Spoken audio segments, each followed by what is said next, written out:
Good. Would you all please rise and join us for the Pledge of Allegiance? I pledge allegiance to the flag of the United States of America and to the republic for which it stands, one nation, under God, indivisible, with liberty and justice for all. Please call the roll. Councilman Marcocchio? Here. Councilman Dooley? Here. Councilwoman Nicholson? Here. Councilwoman Marcotte? Here. Supervisor Colavita? Here. Good evening, everyone. Thank you for joining us. Our first matter on the agenda is a public hearing for the consideration of an adoption of a local law providing for the amendment of local law number 3 of 2000, the Vehicle and Traffic Code on the town of Eastchester, Article 2, Traffic Regulations, Section 2-9, subsection 8-9, subschedule 9, stop intersections in the unincorporated area of the town of Eastchester. With all that being said, this is to put 3 stop signs up in Chester Heights, one on Parkway Plaza northbound at Charles, one on Oregon Ave northbound on Charles Place, and one on Charles Place eastbound on Parkway Plaza. And this was at the recommendation of several neighbors who live in the area. It was vetted through the Traffic and Parking Advisory Board. They also have given us a recommendation. So with that being said, would someone care to make a motion to open the public hearing on this possible adoption of the local law? So moved. Okay. Second, thank you, Luigi. Please call the roll. Councilman Marcocchio? Aye. Councilman Dooley? Aye. Councilwoman Nicholson? Aye. Councilwoman Marcotte? Aye. Supervisor Colavita? Aye. Okay, so do me a favor, officer, could you please ask upstairs if anyone here would like to speak about the public hearing on the stop signs? We'll invite someone down. We have our waiting room upstairs, and we're going to see if anyone has anything to say there. And this has been kind of a notorious section. You know, this is where a park and a ball field and a big condo complex and a neighborhood and a commercial district all meet. And I think what happens a lot of the times are people just are running around trying to find a place to park, and they kind of cut through, or they speed up, and they're trying to grab a space. And it is a little bit dangerous over there. I want to thank the neighbors that brought this to our attention. You know, if you have a kid in Little League, or if you're living in the area, you know that's a problem there. So we're glad that this came to our attention to make this thing work. So we're just going to wait for a moment, see if anyone is here for the public hearing.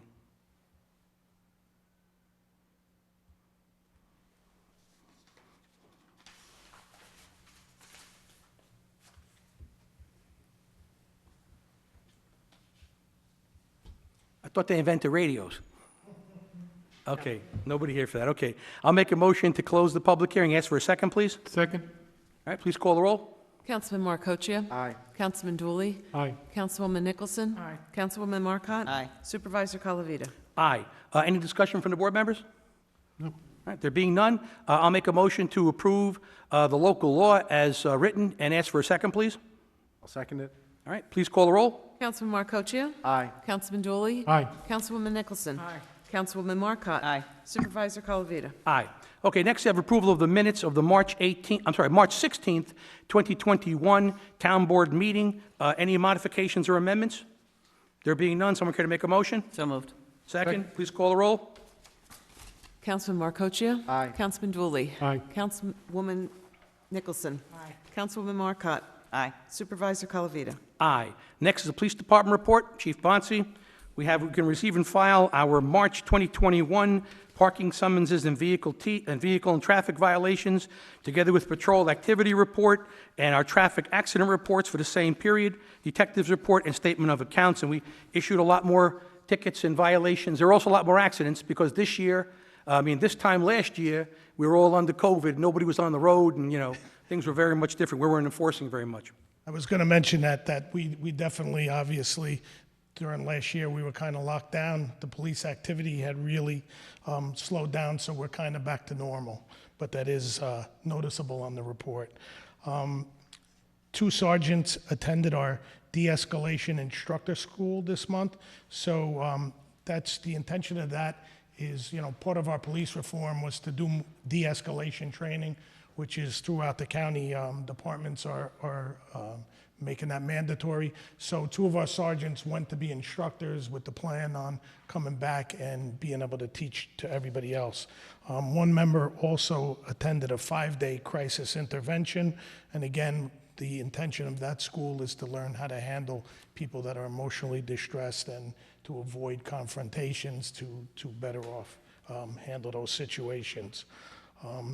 Both schools, as I said, they'll help us meet some of those reform committee goals that we had.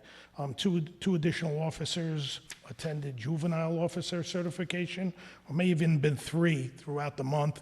And so it's a 5-day class, and they'll be certified as juvenile officers. 33 members of the patrol division were certified with patrol rifle. Everyone is scheduled to attend the Westchester County in-service, as I've said in the past. There's also a new program county-wide, a civil disorder team, which is going to be a team comprised of members from each department throughout the county, so that officers would have that training, and if something was to happen anywhere in the county, we could join our forces to respond to those more adequately. We would be able to get officers from other departments, and if they need us, we would go for them. So there's the county has this program. I think it's a 2-day training, and the officers go there and get kind of certified in that particular training. On our recruitment front, the police officer and Spanish-speaking officer police test is going to be given in May, as I said. And we, as part of our recruitment, we sponsored 20 candidates to go to PTS, which is the tutorial to help them prepare for that police test. So it turned out to be 20 residents that are signed up for our test.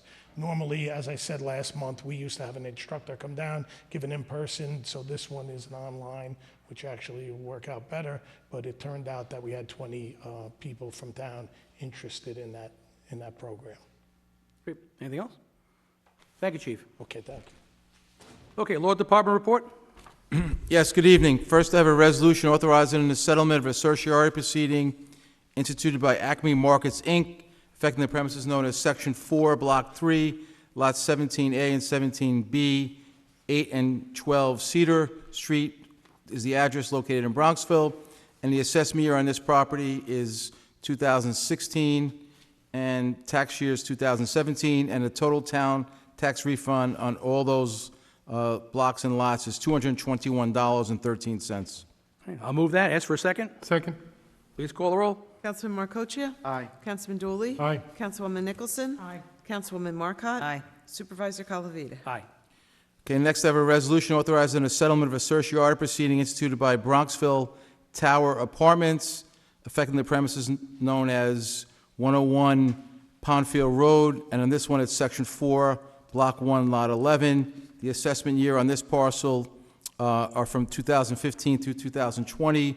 Tax years 2016 through 2021. The total town tax refund on this part is $4,171.10. Also at the same area and the same Bronxville Tower Apartments is Section 5, Block 3, Lots 1A, the address being 20 Garden Avenue. The assessment years on that 2015 through 2020, tax years 2016 through 2021, and the total town tax refund on that part is $190.93. And the last parcel involved with this petitioner is Section 5, Block 3, Lot 1, 22 Garden Avenue. Same assessment years from 2015 through 2020, tax years 2016 through 2021, and the total town tax refund on that parcel is $2,629.09. All right, so moved. Second. Please call the roll. Councilman Markocha? Aye. Councilman Dooley? Aye. Councilwoman Nicholson? Aye. Councilwoman Marcotte? Aye. Supervisor Calavita? Aye. Okay, and last, I have a resolution authorizing the settlement of a claim by Anthony Rampersad against the town of Eastchester in the amount of $1,500 for damages sustained to Mr. Rampersad's vehicle, which happened on February 18th of 2021. So moved. Second. Please call the roll. Councilman Markocha? Aye. Councilman Dooley? Aye. Councilwoman Nicholson? Aye. Councilwoman Marcotte? Aye. Supervisor Calavita? Aye. Next, we have the Highway Department report. Mr. Latella? Possible snow on Friday? Always a possibility. Supervisor Calavita, members of the town board, I'd like to report Our annual tree planting program has begun. We ask residents interested in a new tree to please forward an email to the Highway Department. Our irregularly scheduled green waste pickup has started as of April 7th. Our pickups are every Wednesday, except for a holiday week. Please check your recycling schedules for those pickups during the holiday week. We welcome our spring weather. Crews have started spring cleanup for our town right-of-ways, our parking lots. To enhance the appearance of these areas, wood mulch ground cover has been added. This provides a great aesthetic beauty to these areas. Thank you, Supervisor Calavita. Members of the town board, I have nothing further to report. All right, well, we should really push trees. I know usually you put a couple hundred trees in the town, but it seems like trees are being felled sooner or faster than we can put them up. So, maybe one day we should take a ride around and just start to put some corners together and see what we can't plant. Because, the last thing we want to have is the town to start to look bald. There's a lot of parking everywhere now, so it'd be nice to keep that green look. And it doesn't take long for a maple or a white pine or whatever, even an oak, to grow substantially and have a nice plume and be a benefit to a neighborhood. So we urge people to do that if you're at home. You're thinking about it. It's not a big deal to do the leaves. Your landscaper could do it, or you can do it on the weekend. It's not that much of an impediment. You cannot request some trees be put on your neighbor's yard, okay? It's for your yard, or elsewhere in the town on the public right-of-way would be fine. But thank you very much, Mr. Tuttle. Appreciate it. Okay, we have the receiver of taxes report for the months of February and March. We can receive and file them together with the clerk's report. Anything to add? No. But I will add that the New York State Clerks Association has recognized Linda Laird and has awarded her RMC. It's a recertification, actually, in this case, for being a registered municipal clerk. And she's demonstrated that she has been dedicated to her profession as a municipal clerk and has met the highest standards for the association regarding education and experience, and there's very stringent criteria on this. So I've received this from the association, and inasmuch as I'm far away from you, I will hand it to you afterwards and congratulate you very much. Thank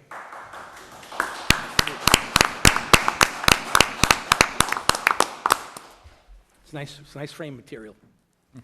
Anyway, moving forward, we have correspondence, a memo from the controller on part-time seasonal employees. We have 7 or 8 for Recreation Department in Lake Isle. I'll make a motion, ask for a second. Please call the roll. Councilman Marcoccia? Aye. Councilman Dooley? Aye. Councilwoman Nicholson? Aye. Councilwoman Marcotte? Aye. Supervisor Calavita? Aye. Next, we have a memorandum from the controller regarding an arbitration determination, and amongst other things, before us, the town board hereby adopts the town board's determination after advisory arbitration, the determination in relation to the CSEA's May 20th, 2020 grievance, in which determination the town board has accepted certain recommendations and findings. So we're agreeing to accept this particular group of findings pertaining to the garage foreman position. I'll make a motion, ask for a second, please. Second. Please call the roll. Councilman Marcoccia? Aye. Councilman Dooley? Aye. Councilwoman Nicholson? Aye. Councilwoman Marcotte? Aye. Supervisor Calavita? Aye. Next is a memo from the Superintendent of Highways regarding awarding the 2021 tree service contract. And Mr. Lutella, after reviewing the 5 bids submitted on and opened on March 19th, is requesting the annual contract for various tree services, including the option A in the bid, be awarded to the low bidder, Manor Tree Company, Inc., of Pelham, New York, at the unit prices bid. Someone care to make a motion? So moved. Second. Thank you. Please call the roll. Councilman Marcoccia? Aye. Councilman Dooley? Aye. Councilwoman Nicholson? Aye. Councilwoman Marcotte? Aye. Supervisor Calavita? Aye. Next is a memo from the Superintendent of Parks and Recreation regarding the 2021 municipal contribution to the Southeast Consortium. And I will note that the price has not changed in the last 12 years. And it has been included in the 2021 Recreation Department budget, and it's $28,586. And Southeast Consortium performs the function of conducting services for the disabled in Eastchester, Bronxville, and Tuckahoe. And, independently, it would be tough for us to do that, but the consortium for Lower Westchester, the southeast part, of course, handles this for us, and we actually partner with them on many types of activities. We're having, dances, pool parties, stuff like that, all kinds of fun stuff that, we've introduced to the Southeast Consortium, and we are the largest player in this particular group. There are other consortiums in the county, but they are much more efficient at providing opportunities and events for people with disabilities than we would be independently. So I'm happy to move this and thank them all for their hard effort, a lot of work that they do, and ask for a second, please. Second. Please call the roll. Councilman Marcoccia? Aye. Councilman Dooley? Aye. Councilwoman Nicholson? Aye. Councilwoman Marcotte? Aye. Supervisor Calavita? Aye. Next is a memorandum from the police chief regarding body cameras upgrade, an agreement with Motorola Solutions. When we just recently concluded our Police Reformation Reinvention Collaborative Committee, the PRRCC as we call it, one of their recommendations, and something we were dwelling upon for a while, was for the acquisition and deployment of body cameras. And, it's obvious the benefits to the camera, of course. The annual amount is $41,256. That was included in our budget. And the purchase of the equipment, the apparatus, is $8,516, and that's a one-time purchase, of course. And years ago, it used to be cost prohibitive because of the storage needs and servers and the like. But now, with the proliferation of cloud, it's much easier to store information for officers that are carrying the cameras.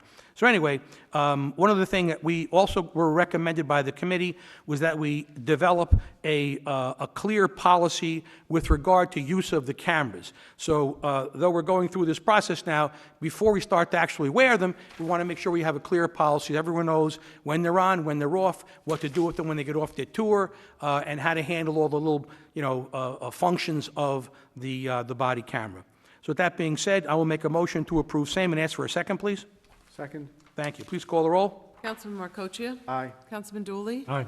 Councilwoman Nicholson? Aye. Councilwoman Marcotte? Aye. Supervisor Calavita? Aye.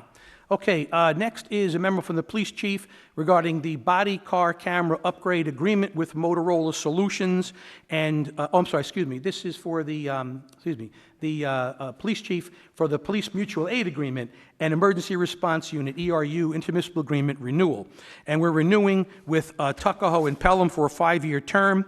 And this will be going from 1/1/21 through 12/31/25. The IMA was established for grant and accreditation purposes also. And this would basically be for, mutual aid, equipment, and the like. So with that being said, I'm delighted to approve or ask, make motion for this and ask for a second, please. Second. Thank you. Please call the roll. Councilman Marcoccia? Aye. Councilman Dooley? Aye. Councilwoman Nicholson? Aye. Councilwoman Marcotte? Aye. Supervisor Calavita? Aye. Next is a memo from the police chief regarding traffic and criminal software agreement, or TRACS. This is the TRACS system was developed for the electronic capture of ticket and accident report data in a police vehicle environment, and the electronic transfer of the data directly to the DMV and the courts. And this would be with the County of Westchester, Department of Public Safety, the New York State Police, and the town of Eastchester. It's a very good idea, and it's also for a period of 5 years. So I make the motion. Ask for a second, please. Second. Thank you. Please call the roll. Councilman Marcoccia? Aye. Councilman Dooley? Aye. Councilwoman Nicholson? Aye. Councilwoman Marcotte? Aye. Supervisor Calavita? Aye. Okay, there being no miscellaneous business, that moves us to council member reports. Councilman Marcoccia? Thank you, Supervisor. Just a couple of reports here, beginning with Lake Isle. With an early start to the spring, we were fortunate to have the golf course open up on March 25th, and signs of warmer weather appear promising for some good spring golf. We also have a new and experienced greens superintendent, Eric Yount. That, coupled with the golf course improvements, the capital improvements that we're making, is going to be just a great experience for our golfers this year. Both the pool season and the outdoor tennis season begin next month. We continue to follow the COVID-19 guidance of the Westchester County Department of Health and New York State, as certain restrictions have been lifted and others modified. Any future updates will be communicated regularly, and members will be informed via email and on our website at www.lakeislecountryclub.com. By now, you should have all received a Lake Isle application in the mail. Feel free to come into Lake Isle membership office now to register for the season, or you may do so online. The membership office hours are 9 to 5, Monday through weekdays, I should say, and 10 to 4 on weekends. The early registration discount for resident, family, individual, and pool and junior pool memberships are available through the end of the month, Friday, April 30th. There are also discounts available based on income levels. Additional information can be found on the application. For more information, visit us at www.lakeislecountryclub.com. And I just want to mention, they did have their Lake Isle Advisory Board meeting a few evenings ago, and they just do a fantastic job there. It's been a difficult year, I should say, last year with the pandemic, but they really did a great job getting through it, as did all of our employees there. And this year is shaping up to be quite different, and we hope it continues that way. Early registration is fairly strong, and like I said, we hope that continues. I want to talk a little bit about ECAP. There will be an ECAP Advisory Board meeting on April 20th. It will be on Zoom. If anyone is interested in participating, please reach out to me, and I will forward you the Zoom call information. You can also contact ECAP directly for that information. And on the Environmental Committee, they recently advertised and promoted Citizens Water Quality Sampling Training, which my son and I participated in. Training was done online through the Lower Hudson Partnership. It's a volunteer-led water quality sampling program. It was very interesting, and we learned how to properly collect a water sample and record observational data. Note that this training is mandatory to be able to participate as a volunteer. If you are interested in volunteering, you may reach out to Christian Murphy, the Ecology Coordinator. He's at christian.murphy@bronxriver.org, and I could always forward you that information as well. And finally, with the library, they had a nice event on the patio, and also I would want to mention that at the last library board meeting, which I attended, the director and the board said that they're looking at opening that outdoor patio in the near future, of course, socially distanced for patrons. So we'll have that to look forward to over the next few weeks. And they also continue to have many online programs that have been very well attended and continue to be very well attended. So that's all I have, and that concludes my report. Thank you. Councilman Dooley. Thank you, Mr. Supervisor. I have no report tonight. Councilwoman Nicholson. Thank you, Mr. Supervisor. Good evening, everyone. On behalf of the Park and Rec, there will be a second drive-up movie at Lake Isle, and the movie will be Trolls World Tour, and this movie will be Friday, April 23rd at 8 p.m. Tickets are required and can be purchased via Eventbrite starting this Thursday, April 15th at 10 a.m. All information can be found at www.eastchester.org in the Parks and Rec section of the website. In addition, summer camp registration is almost here. Please take a look at our website at www.eastchester.org in the Park and Rec section under Summer Camp 2021. And also shout out a big thank you to the Community Fund for cleaning up Parkway Oval and the portions of the Bronx River Parkway this past Saturday. The group was able to clean up over 100 pounds of garbage as well as collect over 200 diapers to donate to those in need. And that is my report for this evening. Thank you. Councilwoman Marcotte. I have no report, Supervisor. My own report, first I just want to congratulate Anna Carapella, who turned 100. She worked for the town of Eastchester for 53 years and was, absolutely a necessary employee. She ran the whole law department and, indirectly many other departments, and she is still most spry and able, and we want to wish her a very, very wonderful, happy 100th birthday. Hopefully she has many more, although she'd be the first to say she doesn't want many more, but I know she does. Anyway, I want to address a few things myself. A couple of people contacted me about this smoke shop that opened up on Mill Road. And let me make a couple of comments on it. First, I think it's regrettable that the landlord rented his store out for this retail use. That's his prerogative. It's his building. But the town did not give permission to the store. We don't give permission in that circumstance. Let me explain further. There was no building permit required. If there is a store location, a retail store, and a person comes in and they're not making, remodeling or making significant changes to the premises, they don't need a building permit. This particular site also did not need any zoning or planning approval because it's an existing store in an existing shopping center and is a permitted use. Retail is a permitted use there. Also, the store itself had in it vaping products. In September of 2019, we passed an anti-vaping law, no vaping law in the town. So the police department went in and they issued a summons to the owner for selling and displaying vaping products. So that matter will be adjudicated in the court, but we did not know, we noticed that there was vaping products being sold there.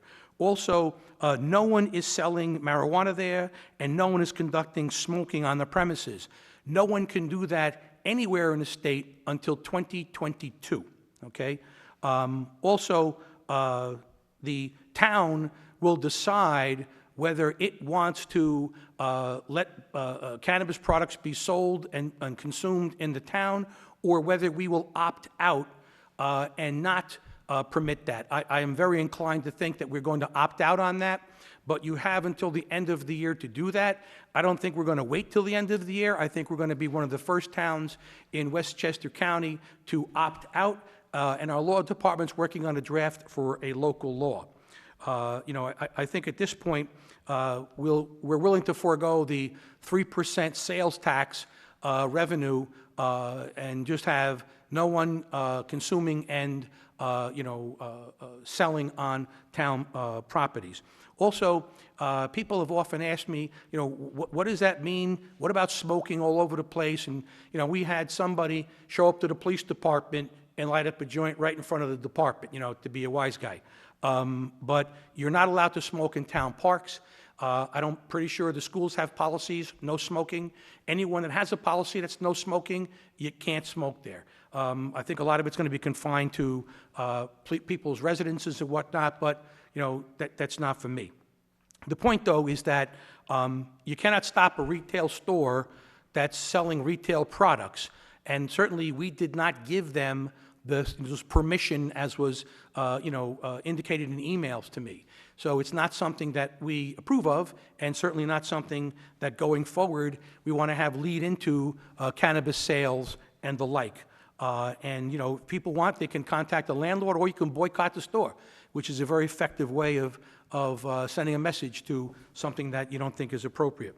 Anyway, that's on the smoke shop. Someone else had also asked me to comment on the application of the zoning board at 5 Ray Place, and just so we're clear, the town board is not the approving agency on that application, okay? The zoning board and the planning boards are the approving authorities. They're independent boards of the town board, and they do an excellent job.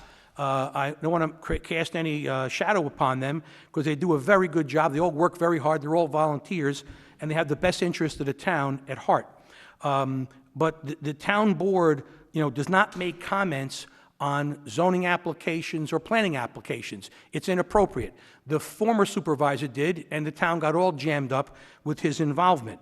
For example, if the town board is against something and the zoning board votes it down, the developer has a slam dunk Article 78 reversal because of undue influence. Likewise, if the town likes an application and the zoning board approves it, well then, people that are aggrieved, neighbors in the area, they're going to have a pretty good chance to turn the application over because of undue influence. So the smart thing to do is not get involved in a board that we do not control. We do not tell the zoning board and the planning board what to do. I've never had a conversation with any of them ever about any application they have. They're independent. They're good men and women. They do a very good job, and they work very hard for the people of Eastchester.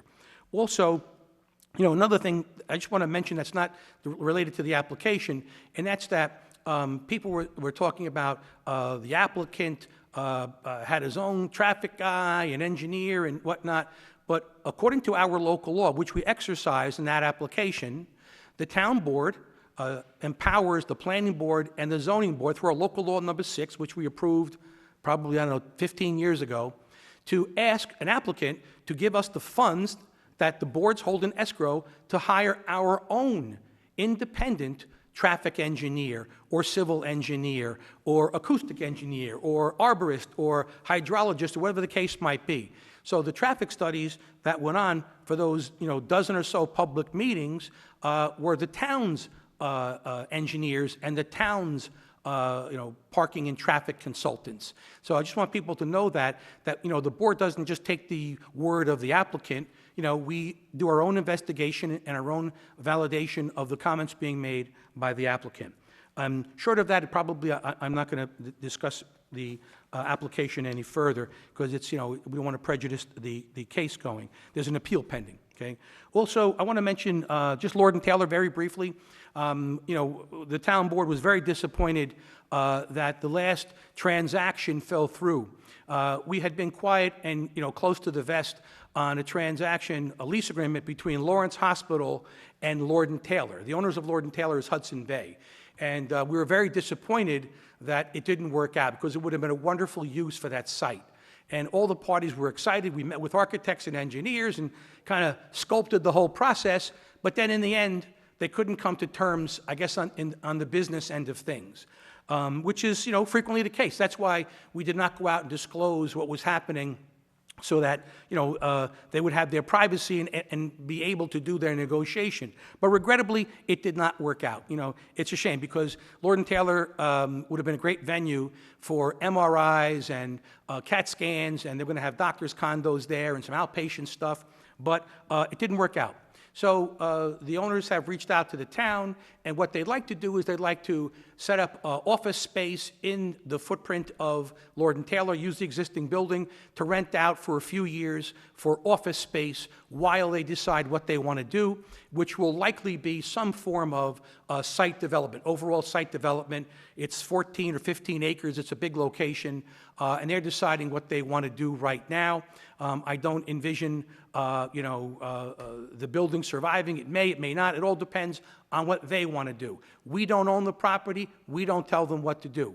If they have an application, they will come to this board maybe for a rezone, or they may go to the zoning board or to the planning board, or some combination of that, but we'll figure it out. And luckily, we have a lot of excellent zoning skills here, and we kind of know what we're doing, thank God. Margaret Yule's a terrific planner, and we have excellent consultants that we utilize and will be utilizing once an application is formed by Hudson Bay. And then we'll see where that goes as time goes on. But right now, the rumors of this store or that store or something else happening are all false. Unfortunately, social media platforms are cesspools for misinformation or people that are just flat out lying or making false representations, have no idea what they're talking about, or have an idea. They think they know what they're talking about, but they don't. So that's what's happening up at Lord and Taylor. And we hope that they come up with a good application that's good for the town. And I think at some point it will go through this town board, and we'll see what we can do to make it a wonderful use and keep the tax rolls healthy and coming in. Anyway, other than that, that's really about it. A couple of small things, I'll let it go at that. So we have now the second opportunity to address the board. And I'd like to introduce the superintendent of the Tuckahoe Union Free School District, Amy Goodman, who's been waiting patiently, like I waited her meetings when I have to go there. And Amy, the floor is yours. Thank you very much for coming down to our meeting.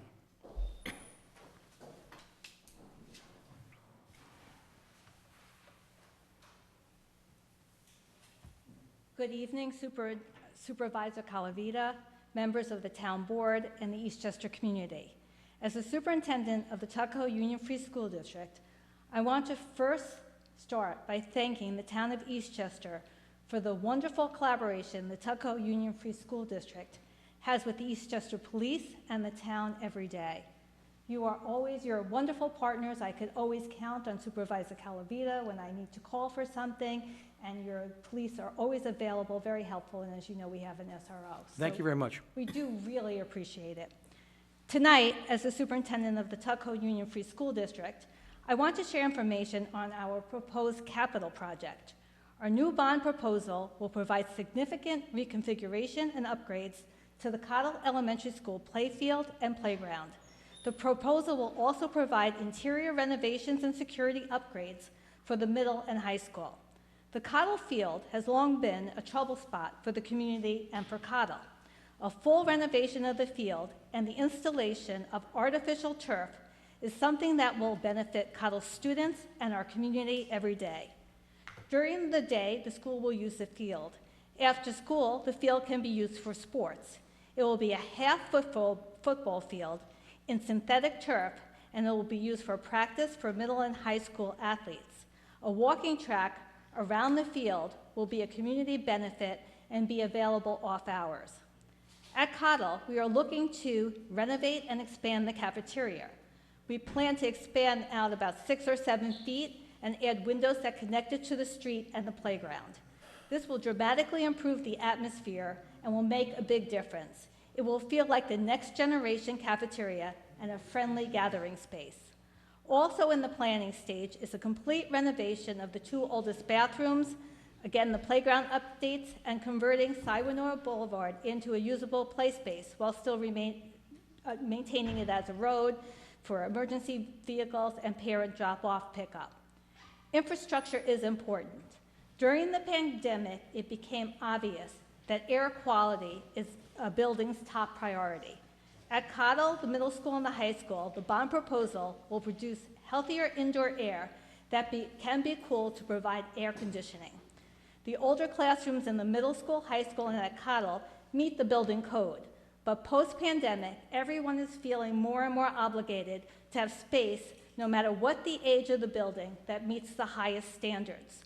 So what we're proposing at Cottle in the older classrooms in the middle school and high school is a dedicated outside air unit called an energy recovery unit. It actually uses the heat from the air exiting through the unit to pre-warm and heat the fresh air that's coming in, but they never cross over. The system transfers the heat. All the fresh air being pumped in is new, and there is no recycled air. The system has a high level of filtration, but most importantly, you're not recycling the air that's in the room. You're bringing in 100% new outside fresh air in an energy-efficient way.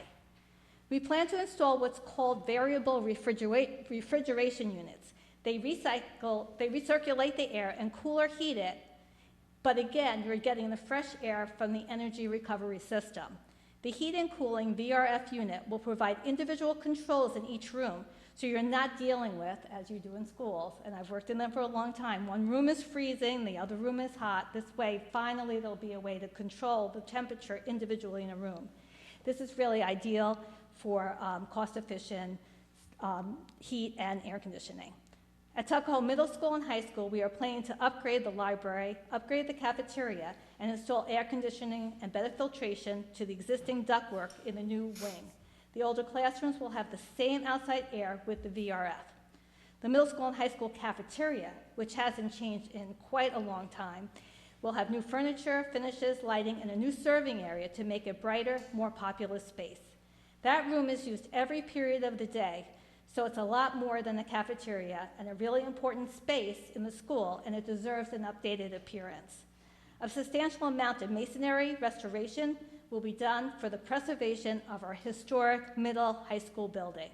Also planned is a critical life safety improvement of both buildings and upgrade to the fire alarm systems. Other infrastructure items are an accessible ramp, stone and masonry repairs on the historic facade, hardware and security, some stair and railings at the gym exit, replacing the gym floor, which has been used so much and so successfully, and fire alarm systems with the mechanical ventilation upgrades. The cost of the project is $9.9 million overall, with the majority of money this time being spent at the middle and high school. The entire project will fully qualify for building aid. Approximately 24% of the cost of the project will be reimbursed by New York State. In addition, interest rates and construction pricing are very attractive at this time. We estimate that the cost of this project to the median homeowner will be $266 per year. Detailed planning would happen right after a successful funding vote, if we got that. The playing field improvement and related work at Cottle will be expedited, to be constructed as soon as possible. We are very excited to bring this project to the Tuckahoe school community. There will be a separate proposition to authorize this project on the ballot at the annual budget vote. A little something about the budget is the budget to budget increase is 1.38. The tax levy increase that we're proposing right now is 2.37, which is compliant and under the tax cap. On this ballot will also be this project I am talking about. Again, it's a separate proposition to authorize this project with your annual budget vote. So please mark your calendars for Tuesday, May 8th, and cast your vote. Thank you very much for giving me this time. You're very welcome. Keep up the good work. Thank Thank you you. for being here. Appreciate it. Thank you.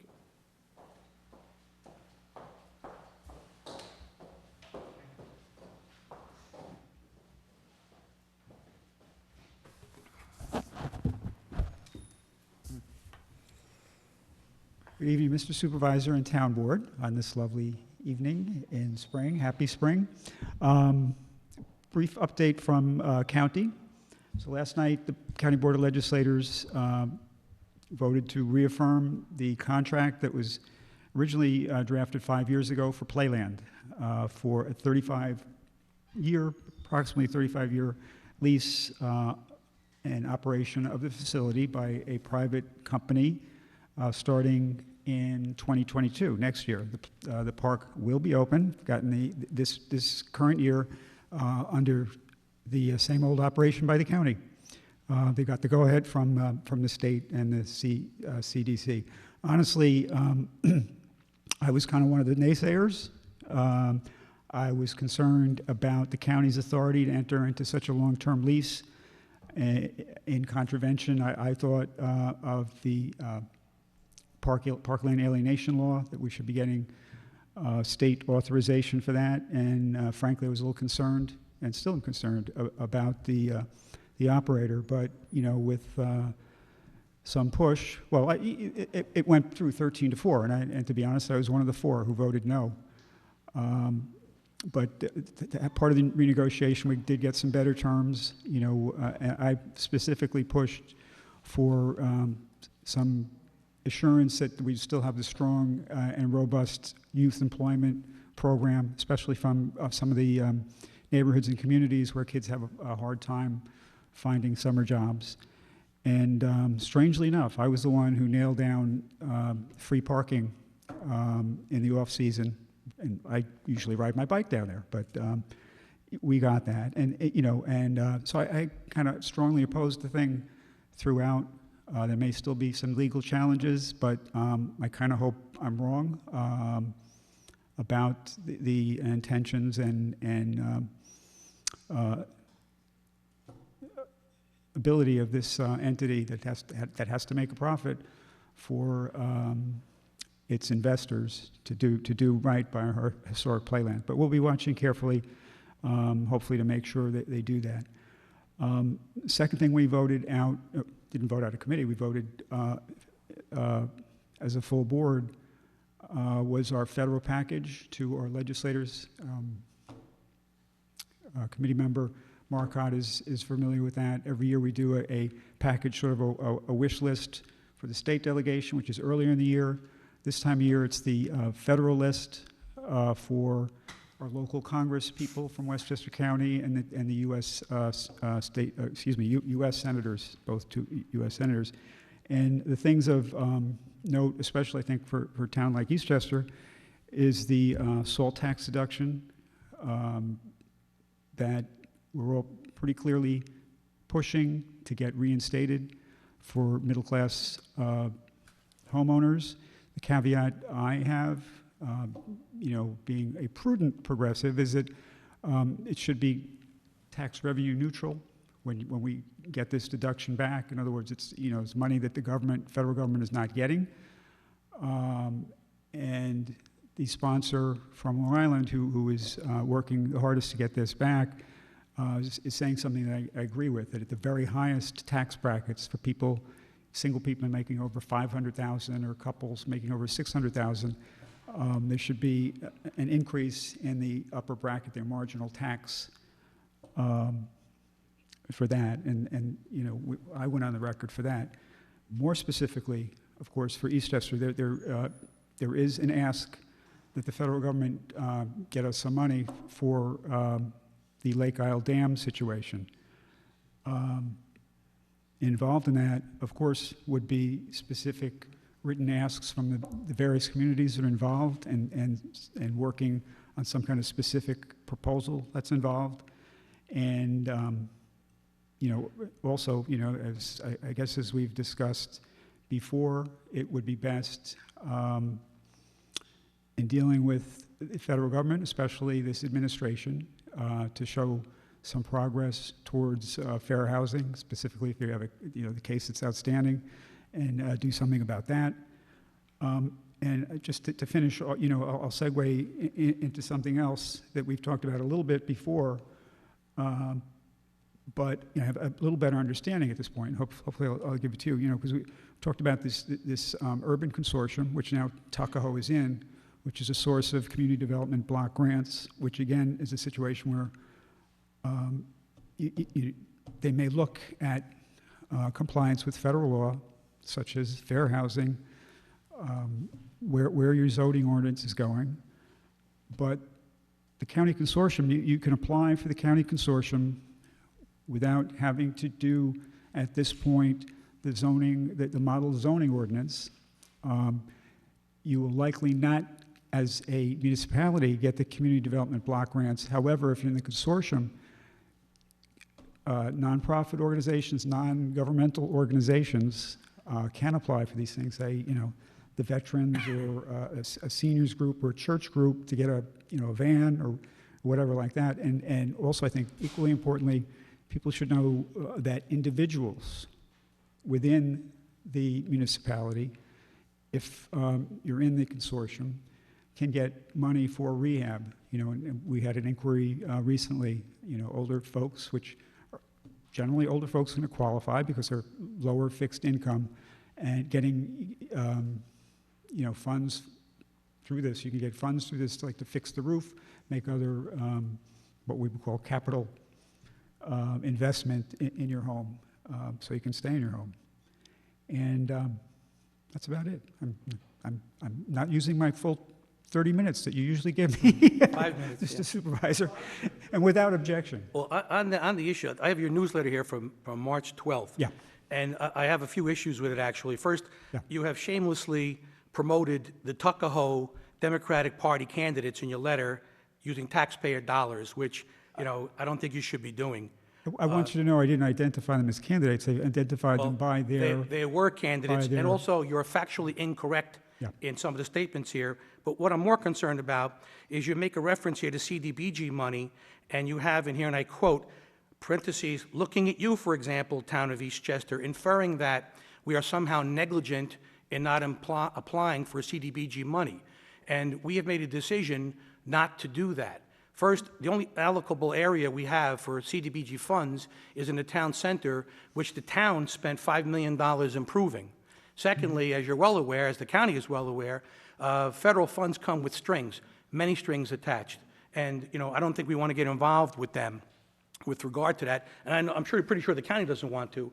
Also, you keep referencing the fair housing justice case. Mm-hmm. That matter is almost settled, and That's great. which is great, which is good news, but there'll be no admission of liability by the town or by anybody else. So we'll get that settled soon, and the dam project is advancing very quickly. And I'm working with Amy Paulin and Senator Mayer and also with George Latimer to get that whole thing put together, hopefully, in the very immediate future, because the DEC, though they're delighted we have a package together, keeps trying to push the matter forward. So Assemblywoman Paulin has indicated that, she will have a conversation with the DEC to tell them to cool their jets while we get it all settled.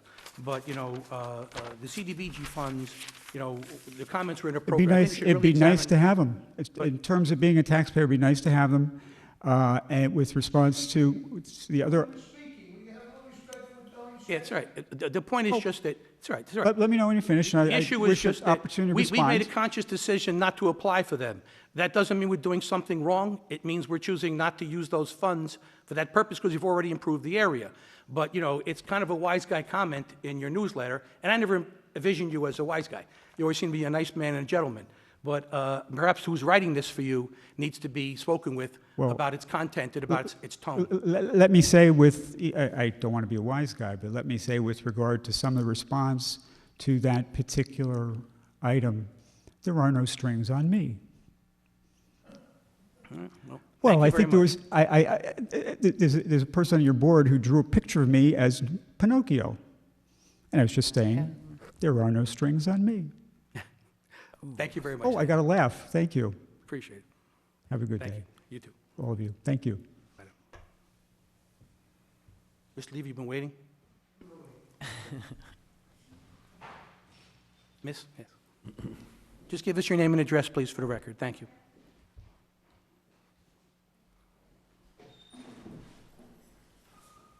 Hi, my name is Christine Huang. I live over on Hilburn, near the Lord and Taylor. So I have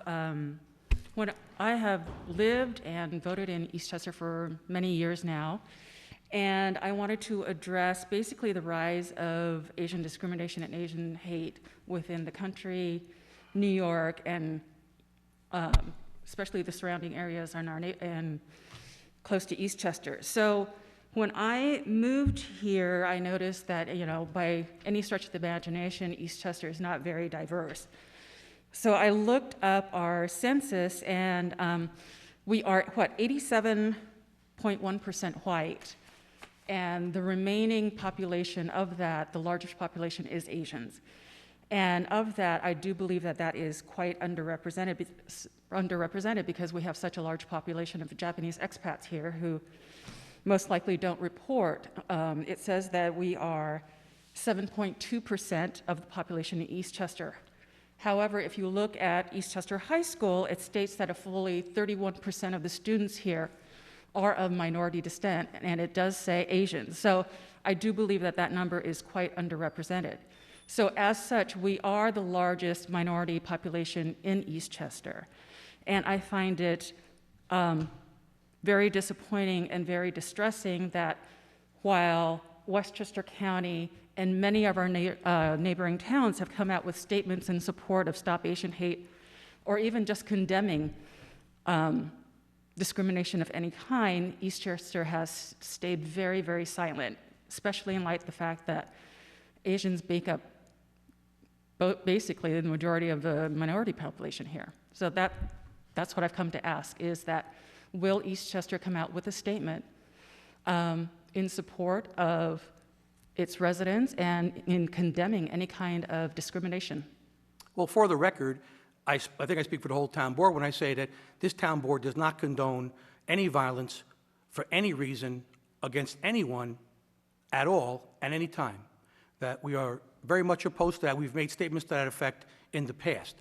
We did not make a statement about violence to the Asian American community because we don't have that problem here. It doesn't exist here. We have a wonderful Asian American community. But why not be proactive, considering that the last incident was in White Plains? We don't have an issue here. The police chief meets with members of the Asian American community on an annual basis.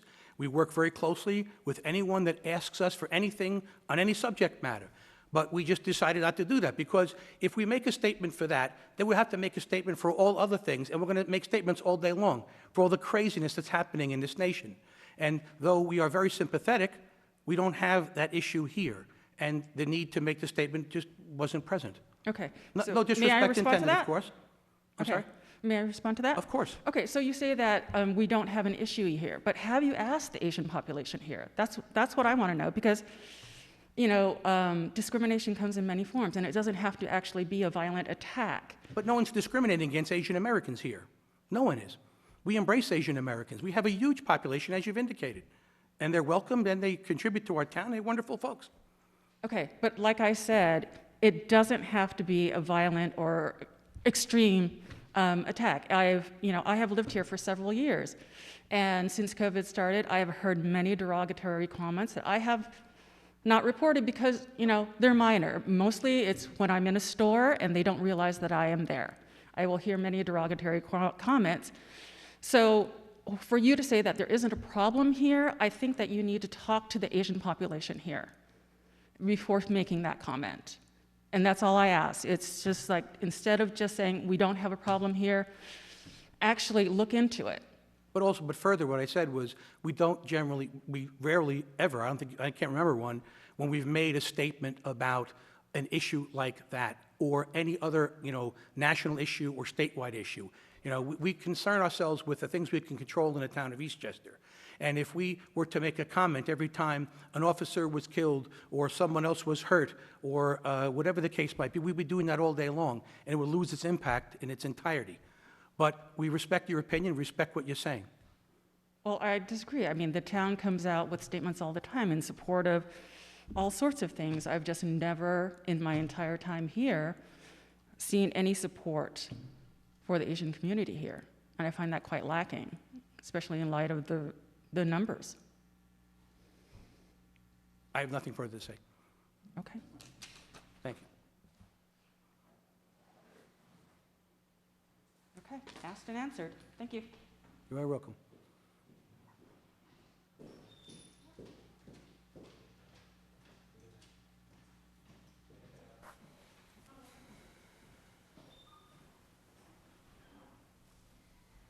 Okay. Brianna Simonides, 144 Anderson. Good evening. My name is Brianna Simonides, daughter of firefighter Ken Simonides and sister of police officer Anthony Barbaran. As the board and residents of not only Eastchester but Westchester County are aware, my brother is facing termination from Eastchester Police Department for making an unlawful arrest. I came here tonight to let the board know that the corruption and arrogance from not only Chief Bonsi and Lieutenant Hunter, but from you as well, Mr. Calavita, needs to stop. A little over a decade ago, the same situation happened to another Hispanic officer under the same administration. I was at the Back the Blue rally, Mr. Calavita. I heard what you said, 100% back the blue. Which blue do you back? Because to me, it seems like you only back the corrupt ones, considering Chief Bonsi had his gun stolen by his son and never reported that it was missing. Not to mention he got no punishment besides a slap on the wrist and a don't do it again talk to. If this was any other officer in this department, they would have been terminated on the spot. So what does Bonsi have on you that you won't get rid of him? Proof of corruption in this town. Another example of the corruption in this town is the other day on Facebook. I posted a thing on the Eastchester community for the community to let the town people know and support my brother for what he's going through, which the post got deleted multiple times. To me, that feels like it's censorship from knowing the truth. Not only that, but it's kind of ironic that everyone wants a Spanish-speaking officer in this town now, considering what's going on with my brother and what happened 10 years ago to another officer. Are you finished? Thank you. Yeah.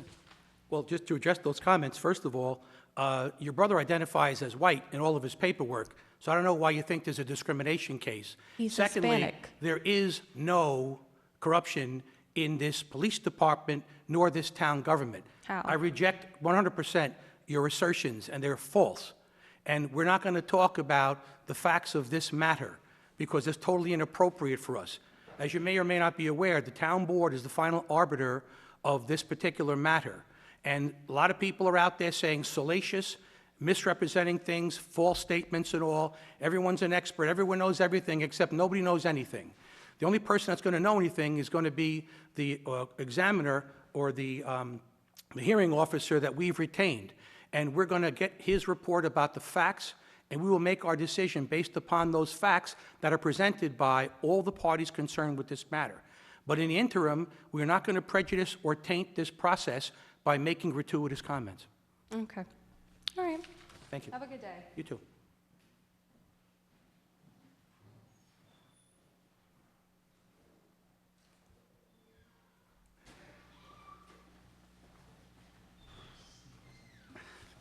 Good afternoon, good evening, Mr. Supervisor, members of the board.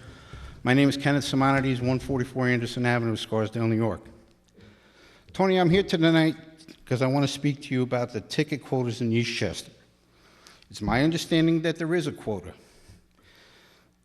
it's in play with the Eastchester Police Department. It's also my understanding that you are aware of it. So some questions for you are, is there a productivity standard? Is there a monthly average of tickets that the officers are ordered that they have to write? And if the officers don't meet the standard, do the officers get punished for it? Well, I don't know of any quota. There are productivity standards. Everybody has to do what they have to do, what they're directed to do by their superior. And it's important that they show productivity. Yeah, productivity is very important. So what would you consider productivity? I'm not a police officer. I'm not a sergeant. I'm not a lieutenant. I don't know what productivity is in that regard. That's Okay. up to the department to make a determination. Okay, so I have here is a list of tickets, that officers have written in the past. And one of the ticket quoted things that are here, this is listed as traffic summonses. And it has a whole list of people that are writing tickets. Now, there's some that write a lot of tickets, and there's some that don't. I think it's behooving on you and the board to get involved with this and find out what's going on. Well, I don't know what paper you're reading from. I don't know if that's your notes, somebody else's notes. I don't know what that is. This is posted up on the bulletin board in the Eastchester Police Department for the officers to look at. That's what it tells them. How many tickets that they've written. They got their name of each officer and how many tickets they've written. Okay. So this is something that is in the department. Another thing that I want to talk about is this police department being used as a ticket-generating revenue machine? I mean, because it seems like these officers are ordered to go out and write in summonses. That is their productivity, according to the chief. Now, if they don't do it, they're given a deficiency notice. And they're told that they have to write a certain amount of tickets. Now, my stepson, he has, there's an email here to his supervisor from Lieutenant Rodriguez. And it says, Sergeant Costa, I received your monthly evaluations and activity forms. Police Officer Barbaran had increased from his productivity in July and August. However, he's still below the average for a third month in a row. Even after being given daily assignments, although he is below, he has shown improvement. Continue to monitor him on your own and ensure that he continues improvement going forward. If he continues to be below average, monitoring forms will be issued along with supervised ride, sector reassignments. His productivity will be reviewed mid-month, so please ensure that he knows what is expected of him prior to him going on vacation. Signed, Lieutenant Rodriguez. That's an email, and it's right here. So it's not something I wrote up and I typed up or whatever. Now, my question to you is, during 2020, we have a global pandemic going on. Is this chief and his administration forcing these officers to go out and interact with the public during COVID? Their job is to interact with the public. Their job is to go out and keep people in this town safe by stopping speeding, stopping people going through traffic lights, stopping people making right-on reds, etc. Their charge isn't to go generate tickets. Their charge is to keep people safe, and that means writing tickets. Okay, And for the record, people think that a town gets all these gobs of money with the tickets that come in. If the ticket is a state-issued ticket, we see virtually none of that. If it's a town ticket, we see most of that. Under the circumstances, you're suggesting that people shouldn't write or they're told to write. They got to keep people safe. That's their job. Also, during 2020, as I said earlier tonight, the ticket count for moving violations and for parking tickets was way down because people weren't working. People were, at home. There was really nobody on the road, so the ticket count plummeted. But that's what happens during COVID. Right, but again, if these officers are given, what number are they supposed to write? I don't know, whatever is reasonable. What would you consider to be reasonable? I don't know. I'm not a police officer. I have no idea what would be reasonable. Okay, Some people go in a traffic car for 8 hours and don't write a ticket. That would be unreasonable. Officers write, a lot. Some officers, like if they make an arrest or something, they're at the station for hours and they're not out writing tickets or doing whatever or helping other people with, other events that are going on around the town. Okay. They do the best they can. So now, say an officer doesn't meet his quota, so to speak. There is no quota. Right, there is no quota. It's illegal. You're not supposed to set. But if you're So you sending keep saying that there is, but there's not. But if the chief is setting a productivity standard, and he's saying that he's got to write summonses here by the email by Lieutenant Rodriguez, there is a quota. Whether you want to admit it that there is or isn't, there is a quota. And this is from the lieutenant that's under the supervision of the chief. Okay? Now, another thing is that deficiency notices were said that they're not going to be used against these officers. Well, I disagree with that because there have been plenty of officers that have been called in to the chief's office to explain why their tickets are down. Now, if a police officer goes on vacation during that month, that's not taken into consideration. They just see a number on a piece of paper and says, well, he's down in tickets. I doubt that very much, but I can't speak to that. Well, I think maybe you should go and investigate it and talk to the chief and find out what's going on. Because my thing is, you sit here and you say you're not able to say anything on comment on this and comment on that, but this is something that's under your purview, Mr. Supervisor. You are in charge of Timmy and everybody else that works for this town underneath you. Sure, I am, and they do And an you are the excellent job. ultimate responsible person that if somebody has a problem with, if they have a problem with a department head, they can't go to that department head and say, listen, I have a problem with you. You are going to be the one that they're going to have to come to. And I would hope that you would sit there and investigate what their complaints are. Now, also, there was another thing with this administrative disciplinary actions or whatever else. They're now facing another multi-million-dollar lawsuit because the lawsuit was approved to go through on my son. And, this really has got to stop. And the allegations that Chief Bonsi has put against my stepson, these are not with the district attorney's office, as you had referenced last month. This is a town board administration or the police department administration. These are the charges that the chief has levied against him. And this has also happened once before, 10 years ago, with Officer Ray Rosado.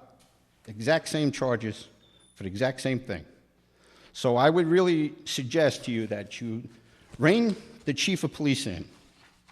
First of all, Stop him from abusing his people, because he does abuse his people. And you can't say that he doesn't, because I can give you another example where my son was injured doing his job at White Plains Hospital. He had an EDP person up there that the nurse at the emergency room wanted to examine the individual. They told him to remove the handcuffs. As soon as he did, he became combative and started fighting with the two officers there. My stepson got injured. The chief ordered the sergeant to go up and pick him up and bring him down here just to make sure that he was injured before he took him back to the hospital. And the time that he was at the hospital, the chief never went up to see him. The chief never called him. The chief never came by his house, my house, to see, hey, Anthony, how are you? Is there anything we can do for you? He never did it because he doesn't like him. And neither does Lieutenant Hunter. Both of them didn't like my stepson. So I would really suggest that you start examining the chief and his administration that is now underneath him and tell them to cease and desist with their abuse of their officers. Well, you jumped around a lot, but with regard to the litigation, I haven't seen the complaint. I don't know if our attorneys have seen the complaint. Your son has the right to bring a complaint. That is his right, and we, will end up defending that matter, okay? Also, with regard to, the operations of the department with, that reference, that issue you talked about, I can't speak to that. I don't know about that. But, your accusations pertain to this particular hearing, and again, we're just not commenting on it, because anything we say could be used as something prejudicial in this hearing, and we're just not going to go there. Well, I'm not asking you to comment on the hearing. I'm not asking you that at all. I'm asking you to take a serious, hard look at your chief, because he abuses his members. And if you don't kiss his ring, he comes down on top of you. Well, He's a that's- vindictive individual. That's your opinion. No, it's the truth. Not everyone feels that way. It is the truth. You ask any That's of the your opinion. officers, they are afraid to say anything because they're afraid of retribution from this chief. That's your And opinion. your reference of last month about him losing his firearm on an off-duty thing, that is, are you condoning the loss of firearms? Of course not. That's a ridiculous thing to say. But that's what you said to Mr. Supervisor. And your words were, it was an off-duty incident. I said In it was- regards to his gun, it was an off-duty incident, and I said to you, him as the chief of police is to set examples for the members that are under his charge. Right, and there was an intervening third party in the addition to the fact that it was an off-duty event, and it was not regarding a member of the public. It was not an interaction with the member of the public. And, you know, matters that pertain to how the public is treated are very, very serious. We take them very seriously. We had a hearing. The chief was found responsible, and he took his punishment. And his punishment was more than the hearing officer recommended to the town. So he is complied 100% during the entire process, and it's very different. It's a wholly distinguishable set of facts than the facts that pertain to Officer Barban's issue from January 2021. Right, but here's another thing with Totally that. different is the point. But he was never put on administrative leave. He never had his firearm surrendered. He continued to show up to work every day, even though that his firearm was missing. Now, There were other officers. it was stated somewhere along the line, I'm not sure where it was, Yeah. and maybe hearsay or whatever else, that the firearm was partially disabled. I don't know any police officer, especially a chief, that carries around a partially disabled firearm in their It was possession. not his service revolver. It doesn't matter if it's a service revolver or It not. was He not is functioning, as I responsible for remember. the firearm, Mr. Supervisor. But either He way- has to put it in a locked-up, safe, secure Sure. place And the so comment that was nobody made- can get at And the it. comment was made that the chief should have been suspended without pay, like everybody. That's baloney, too. I That didn't never say happens. suspended without pay. I said he should have Reporter been did. put on administrative leave like my Okay. stepson Kenny, was. the issue is this. It's a totally different event. It's far, far distinguishable from what happened here, okay? That's the important part to note. Okay. Also, he is the chief, and he paid a price 3 times what another person who lost their weapon paid because he's the chief. And he accepted it and moved on, okay? He should have been, my thinking, if you lose a firearm, even the state of New York tells you that you have to secure your firearm. Of course, that's why he was disciplined. And it should have been other put in a lockup officers- thing. Other officers in this town lost their weapons, and only one of them was ever disciplined by a loss of some pay. And the chief was far more disciplined than that person was. Well, how much pay did he lose? He lost, the person before lost a week. Well, how much did he lose? I can't discuss that. But it was a lot more than a week's pay. Well, he should have been demoted. At the least, he should have been demoted. Because like anybody else, if they were to lose their personal firearm, whether it be an on-duty piece or one that they carry as a backup, that person would have been terminated without any questions asked. It would have been done. No, that's not the case at It all. would have been done. Because that happened already. An officer lost a shotgun, okay, he's not review names or facts, and it was recovered, thank heavens, back here behind Town Hall, and he was disciplined. He didn't lose his job, you snap your fingers. He didn't, was not suspended without pay. None of that happened. You don't do that. We have to go by the Westchester County Police Charter and the Civil Service laws. That did not happen, nor did it happen in the chief's case. Well, Everyone's treated the same way. Well, I also have another thing with Mr. Ponzini being hired as the hearing officer, as I stated to you last month. Here's a man that investigated the chief back when his incident happened. Now he's going to do an investigation for the chief and the town board? He's not doing an investigation for the chief. The chief was uninvolved in the investigation. The present XO did the investigation. The chief was not the investigator.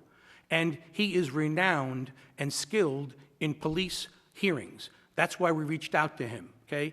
And there's apples and oranges. And he found the chief responsible. If he was his buddy, like everybody's spewing on ridiculous Facebook, we'd have a different result. We have every confidence in his ability to be fair and impartial. That's why we brought him on. He will make a decision regarding the facts of this situation. He'll give us his facts and he'll give us his recommendation, and we'll take our action accordingly. I just don't think that he's going to get a fair shake with this, Mr. Supervisor. I'm sorry. You'd be wrong then. I hope you do prove me wrong, but I don't think he's going to get a fair shake with this. I really don't. Because you have a man that's got a vendetta against my stepson. It's all plain and simple. He has a vendetta against him. So, thank you for your time. You're welcome.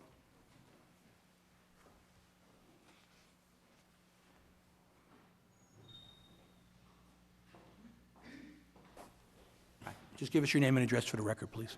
Thank you. I'm a little short, so I don't know if, can you hear me? We Good can hear you. evening, good evening, board. Just go like this. Just like this. There you go. Okay. So once again, good evening, everybody. It's very, my name is Marcia McNeil Perillo, and I come here this evening from the village of Ossining. And the reason why I am here why I come here this evening to address you is basically I'm here on behalf of Officer Barbara Ann. So although my name is McNeil Perillo, my maiden name is Barbara Ann. Anthony is my nephew. And I have to tell you that I am also an elected official, former elected official in the village of Ossining, and I'm married to the former mayor of the village of Ossining. And when I heard about what was happening here with Anthony, I was very appalled. I'm very taken aback. And I know that I am addressing you here this evening, but I'm kind of hoping that I'm addressing the community of Eastchester. Because it blows my mind to think that with everything that is happening in our country today, how divided we are, the focus on the police department, how anti-police that most of the country is, that we should be dealing with this issue today. Personally, my husband and I, we are very supportive of the police department. You can ask anybody in the village of Ossining, okay? We're there. My husband has even had rallies for the police department. This is not about being anti-police. I want everybody to understand that.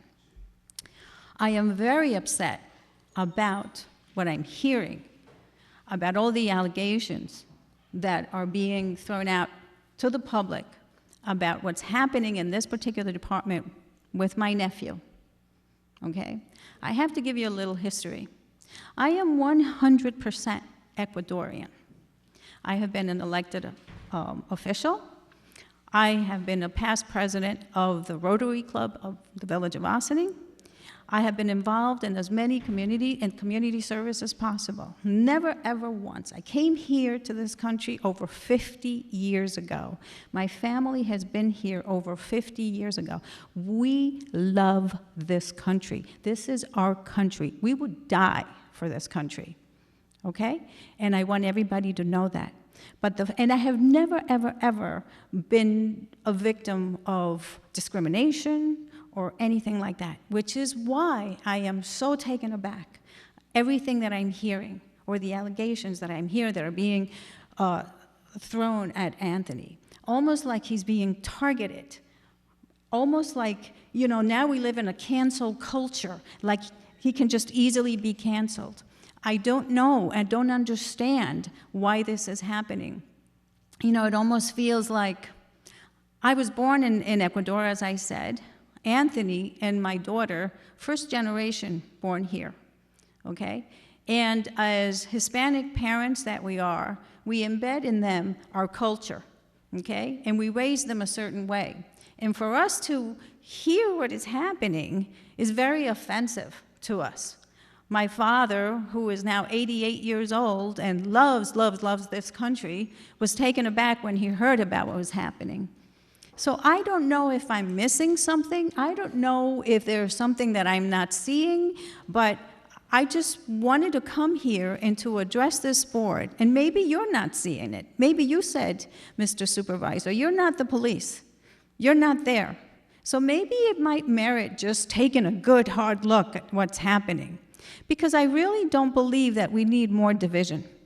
I really don't believe that we need more racist things going on in our local towns like we have right now, okay? And the Hispanic community is growing on a daily basis. We all know that. You would think that you would embrace a Hispanic officer, okay? And that's the part that I don't understand. I know, you know, I read about Eastchester, I know about the population, and I know about, but still, everybody embraces a Hispanic officers, and I don't understand why in this particular community, Anthony is like being targeted for being a Hispanic.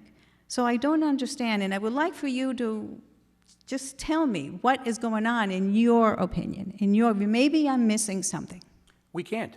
We can't discuss the facts of the matter. We said that repeatedly. And, you know, you're making a false presumption that we have some kind of problem with Anthony's ethnicity or race. That's simply not the case and not applicable to this matter at all. On some point in the week, second week of January, an event occurred. He told his side of the story. The charge party told his side of the story. The lieutenant did an investigation about the matter. The matter was referred to the DA's office. The DA's office, from what I understand, is not charging the driver for any of his crimes, including possession of drugs. They're letting that go, and they are still keeping their investigation open into this matter, okay? Further, the officer was placed on administrative leave with pay, not without pay, and our job is to commence the hearing process, and that's what we've done. A hearing has been scheduled for, I think, May 21st, and everybody will have the opportunity to go over all the facts and circumstances. But we are absolutely supportive of our police department. In no way, shape, and form can anyone accuse us of not being supportive of this police department, particularly in Eastchester, where we've had, so many fantastic officers, okay? Secondly, or on that, additionally, the allegations are the allegations. There's hearsay all over the place. Everybody's saying this, everybody's saying that. Who's this, who's that? None of that matters. It's completely irrelevant, just like his ethnicity or his race. What matters are the facts. What matters are what happened on that day. What matters are what Mr. Barberin and his attorneys put together for their case, and what the town's position is, the town's attorney. And we have all the facts squared away, and then we make a decision on the facts, not on who's racist, who's not racist, who's this, that's all baloney. It's all baloney, in my opinion, at least. That's my opinion. Okay. But what matters here are the facts, and only the facts. Nothing else matters. And we're not going to comment about the facts or any other particular issue at all until this hearing occurs and we have a decision. And then after that fact, then maybe, but probably not. Because, it's a police matter, and we take those matters very seriously, and we don't go blabbing all over the place everything. Right. And so what I have heard, granted, I'm not from here, but for what I have heard is that he initially did his thing, and I'm sure Anthony's capable of defending himself, and I'm just here as support. But what I'm hearing, as I come here, I hear more and more about what has taken place. I've also heard that this particular case that you're referring to actually happened after he started his lawsuit, which makes it appear like it's more targeting on his end because he started a lawsuit. Yeah, but that's, of course, something that people say, and it's simply false. We don't care. It doesn't matter. Yeah. There are grievances all over the town's employees. Everybody files grievances. It's human nature. When you have hundreds of people working together, people file grievances, and that's irrelevant to this particular issue. This was an issue that will be examined by a fact finder, and he'll make a determination that we will accept, reject, or accept in part, or whatever the case might be, but that's completely irrelevant. Right. So about the other comments that I have heard, as you say, could be true or not, I don't know, about the name calling from the police department, all these other things. I am very, very familiar with the process of hiring a police officer. Like I said, I'm a former elected official. We sat through those committees. We know exactly what takes place. And the fact that he actually went through the process, was interviewed, and then the police committee or whatever it is came to you and said, this is who we want to hire, and you accepted it, to me at this particular time, it's like, it doesn't make any sense, because obviously he went through the steps, everything went through fine, he became a police officer, they liked him for some reason. And now it seems, again, based on what I'm hearing, that he's being targeted towards some negative things because some people don't like him.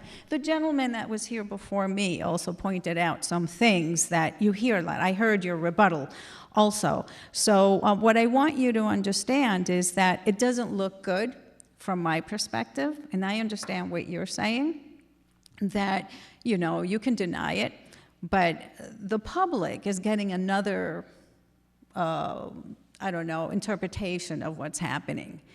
And I guess what I'm saying is maybe it would behoove this particular board to kind of speak about everything that's been said here this evening and try to find out, and maybe you can come to some kind of an agreement. I don't know. I really don't know, because I don't know how far it is right now. I know there's a trial. Oh, by the way, is the trial going to be is it going to be a public thing, or is it going to be a personnel thing? I think that's up to the parties.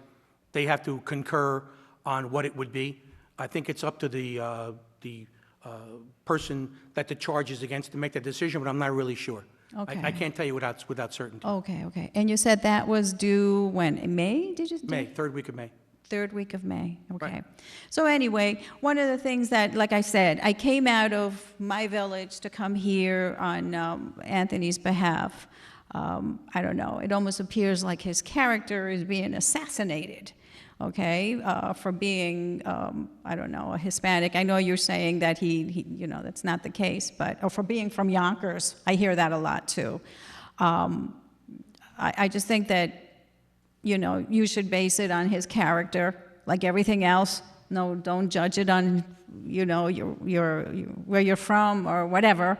And for now, everything I'm hearing also is that he's a good officer and that he does his job, and I don't hear anything negative from any other officers that I've spoken to right now. Well, the problem we have is that, there's just so much hearsay, so much false information going around. Everybody's making inflammatory comments, salacious comments, and frankly, you know what? Our position here is to disregard them all, because we can only make our decision based upon the facts. You're correct. We hired him because we hired the best candidates. That's right. We don't hire people because of their race or ethnicity. That's we right. hire because we hire who we think would be the best police officers for Eastchester. And he qualified and was hired 11 or 12 years ago. That's right. But officers sometimes make mistakes, or officers take action that's not in accordance with the law or the manual, whatever. And even though they were hired, sometimes they do the wrong thing. I'm not saying he did. We'll find out.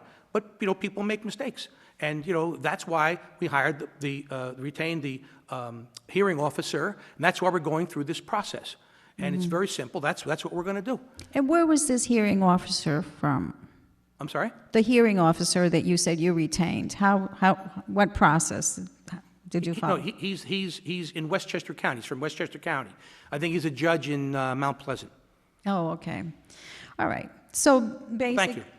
Listen, thank you for your time, and I just want you to know that we're here, and we believe in the process, and we also I believe that what kind of person Anthony is, his character, and I know that he was a good worker, and he's a good person, and but listen, again, I say that it's very difficult. It's very difficult when dealing with the police department. I know, I've been there, very difficult to penetrate, so I'm just asking this board here this evening to hear what I'm trying to say, and not just blindly go and just listen to the chief of police. You guys answer to this community. Anthony represents the community. The community pays you, pays them, pays everybody. And I think that everybody deserves to be fair and given a chance, like you said. And I'm just kind of hoping that you here at least keep that in mind, okay? Keep it in mind that maybe, just maybe, there's something wrong on the side of the police department. Just maybe. I thank you for your time. Have a good evening. You too. Thank you.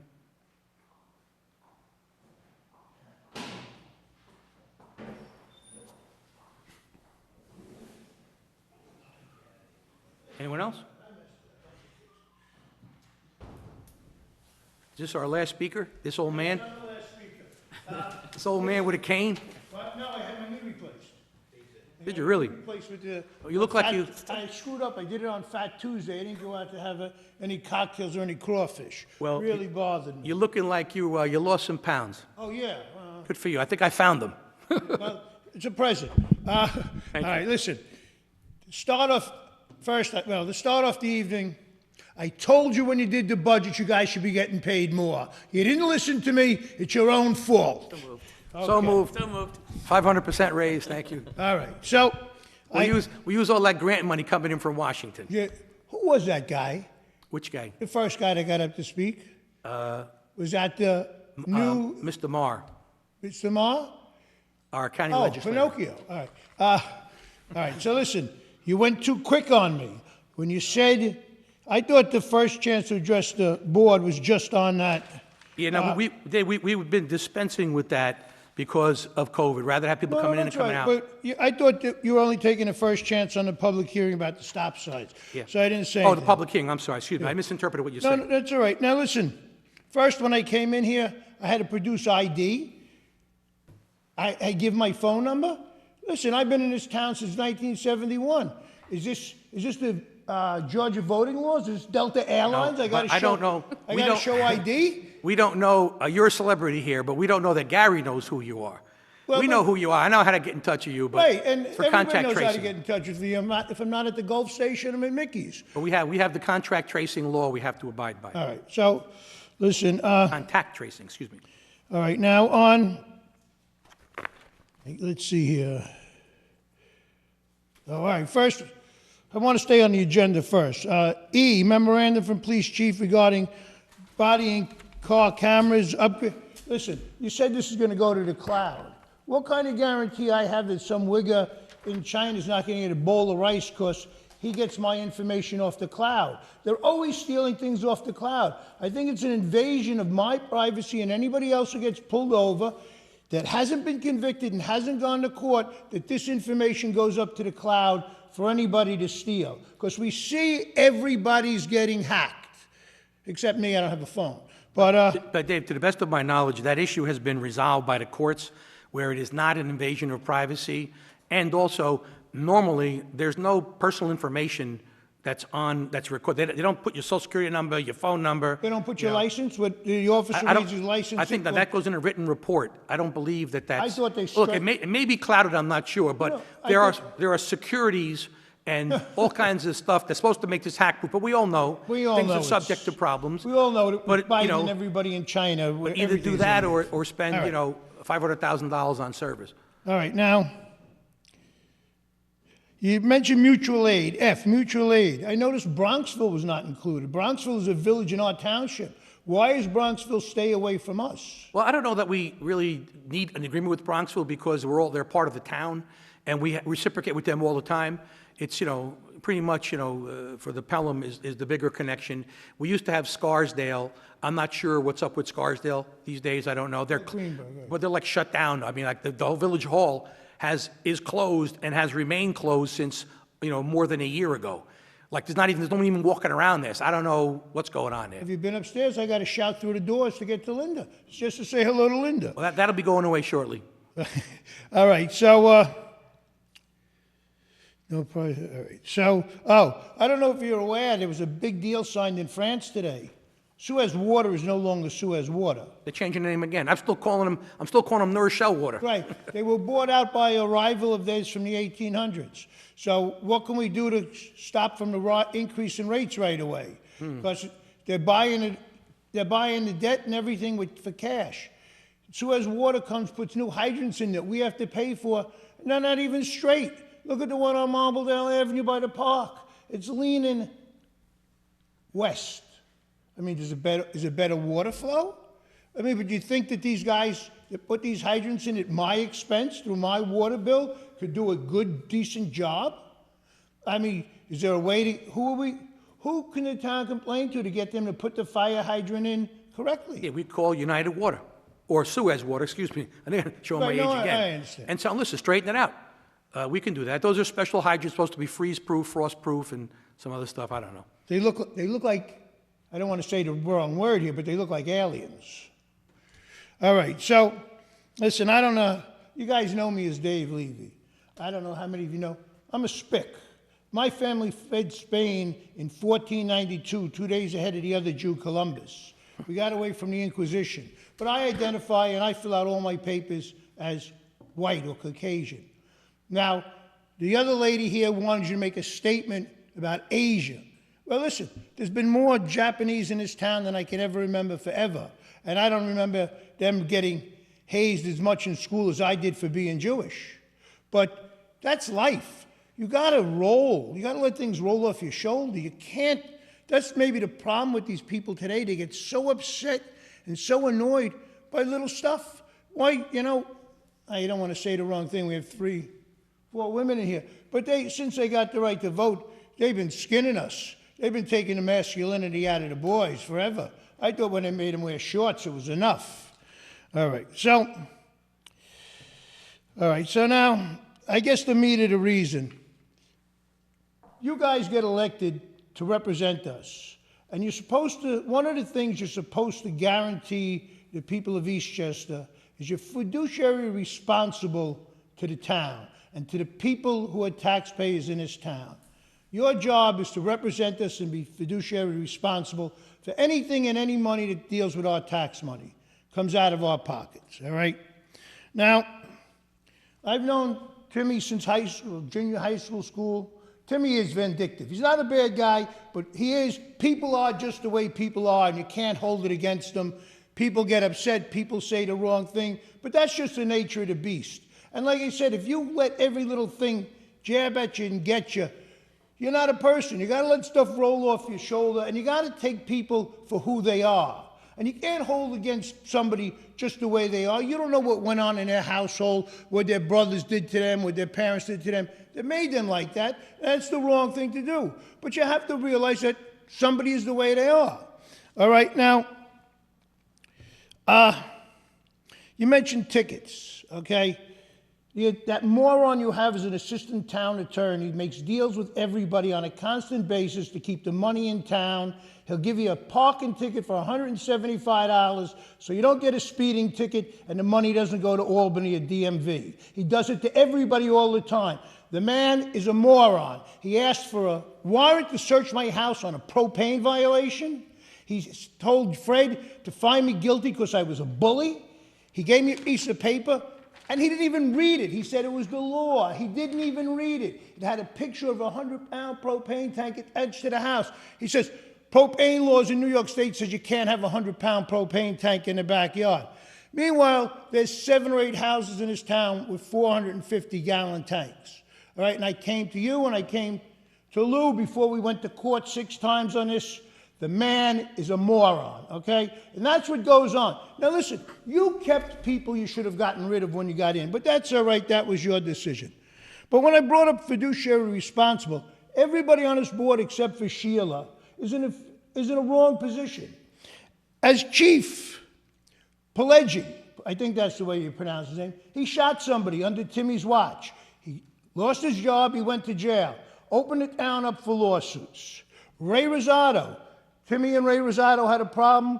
We tried to get rid of Ray. He eventually left. It cost us money. We had to hire somebody to go to court. We had to hire somebody to come in as a hearing officer. I think the same hearing officer, Bazzini. It didn't go to hearing.